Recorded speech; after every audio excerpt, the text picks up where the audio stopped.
it corresponds to this ministry of holding one's tongue, the ministry of silence. You can't hear unless you're quiet. And I think that's significant in Genesis. How does God celebrate the Sabbath? He doesn't say anything.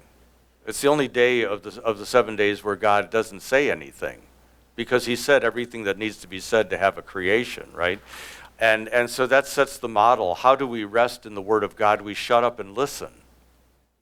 Be still and know that I'm God. Just shut up and open your ears and listen.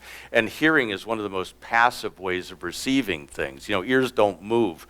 My cat's ears move. They kind of they kind of tune in. But these ears don't move. We just kind of sit there and the sound waves come in. It's the most passive way of receiving things, which then is the most gospel-y way of receiving things too. But it's the ministry of listening to the other.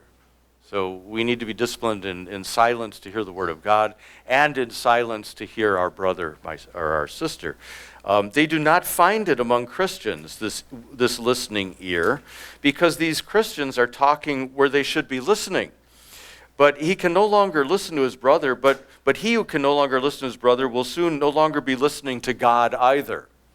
So when the listening fails this way, it will fail this way too, because it's the same discipline. He will be doing nothing but prattle in the presence of God too. This is the beginning of the death of the spiritual life. And in the end, there's nothing left but spiritual chatter and clerical condescension arrayed in pious words. And that's what I love about Bonhoeffer. He minces no words.